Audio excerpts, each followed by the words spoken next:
All right. Happy Wednesday, everyone. Thanks so much for joining me for another Wednesdays with Emma. Wow. The last few weeks, few months, it's been tough.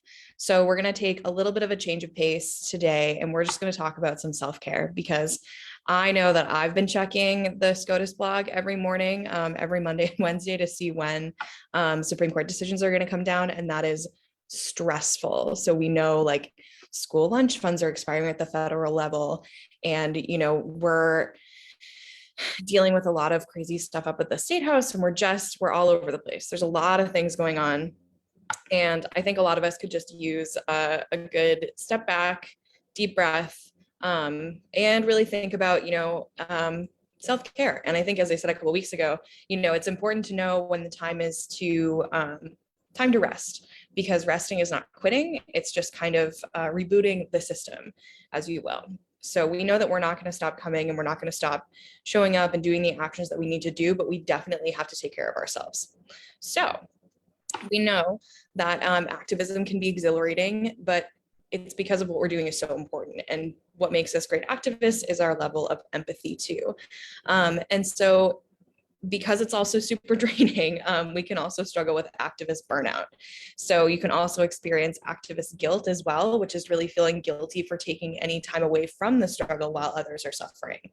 So studies have found that 3 primary burnout causes among activists are emotional and physical exhaustion, beginning to feel jaded and cynical about the cause, doubting that you're really making a difference, which is hard. So let me be clear too that the work that you are doing really does make a difference. And we have seen time and time again, from the passage of the RPA, most recently Let Our Right Vote, to massive racial justice and anti-white supremacy marches, to the actions just this week to push bills to address gun violence, which is huge. Your work does matter and things are getting done, but you matter as well. You also matter. You matter, your health matters, and your well-being matters too. So sustainable activism really does require taking the time to care for your mind, your body, and your spirit. And so we've got some strategies for you that are going to encourage some self-care for activists. So I got a big list of I've got 8 different items for you. So I'm going to go through these. Number 1, recharge in ways that work for you. Make a list of all the activities that refill your well of energy and positivity. So whether that's being in nature, reading, creative expression, or time with friends that isn't focused on activism. Make sure to do 1 or more of these a day. For some people, it is people, and for some people it's also quiet, and it may depend on the day. So think about what you need and what works for you, and definitely make time for those activities. Personally, I'm a bookworm. I love a good book. Love Sarah J. Maas. I'm a big fan of Throne of Glass and all that kind of stuff. So, if you have a good book that you want to do some escapism into, I gotcha. I'm right there with you. We also want to create healthy boundaries. So we want to become aware of when you're getting tired or your mood is low, and choose to stop and rest rather than just pushing through all of that.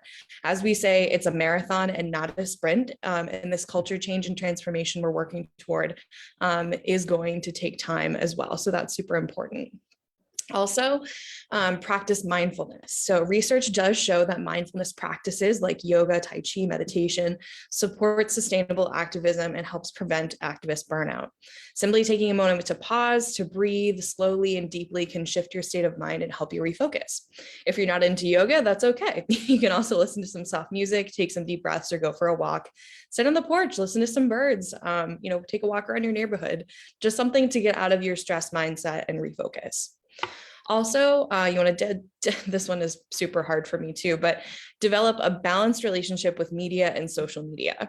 We really don't get to ignore the injustices in the world, but nor do we have to shoulder them for every second of every day. So social media can support the activism. And yes, we definitely need to stay informed about what's happening in the world, but constant exposure can be exhausting and demoralizing. So self-care for activists includes unplugging sometimes. Don't go at it alone. This is important as well. Accessing the support of fellow activists is essential. When people come together in support of a cause, you create community, you build authentic connections, and you end up doing more work in the long term. And we're really glad that people often tell us that the Woman Project is like a family, and we talk about how fun and supportive it is to be a part of our work. And we're so grateful for that, and we will endeavor to keep that up and keep you feeling empowered and connected as well. We're also going to look for more ways to ensure fun and joy and community is always at the center of what we do to lead with love in the path of justice too. Number 6, care for your body. This is one of the most important aspects of self-care for activists. Get enough sleep. This one is so tough too. That's like my, the worst for me, but many people out there, if you're raising kids or you're working or trying to, give time to causes that you care about too, we get it. But like rest and slowing down is super important. And it's actually part of the revolution too. As we are on the go, it's also easy to get by on food that doesn't help us feel good. Think about getting good nutrition. And that doesn't mean skipping Dells or Doughboys or pizza strips. Just get some vegetables and plenty of water in there as well. And again, keep moving. Some folks take a run on one of our beaches or a hike in the state park. It can also be going just stretching and taking a walk with friends, whatever helps you feel healthy and strong. Number 7, remember that a therapist can be part of your support system. Love my therapist, can't recommend therapy enough. A mental health professional can help you work with activist guilt and anxiety too. Therapy can also address unprocessed trauma, grief, or identity issues triggered by some personal or vicarious experiences of social injustice. There's nothing wrong with seeking a therapist. And in fact, for many, many, many people, it is a critical part of overall health and makes us happier, more whole people. We realize that this can be costly as well. And the Mental Health Association of Rhode Island has information about lower cost sliding scale or other low to no cost ways to access mental health support and care too. And finally, find the joy. Joy, so important. Document the milestones that represent forward movement in your work. When you feel low or you feel hopeless, let these accomplishments serve as a reminder that meaningful change is truly, truly possible, because we know that it is. This doesn't have to be something big. Look at the relationships that you've built or the new skills that you've developed or the ways that you've stretched and grown. Get outside, look at the sun. I mean, not directly, but listen to music that you enjoy, call up an old friend or find a new one. Find something that many things within your work and your life that make you smile and help through those times when you may feel down or frustrated too. At the end of the day, practicing resting and any form of self-care is going to be an act of self-preservation that allows you to continue doing the work and making an impact.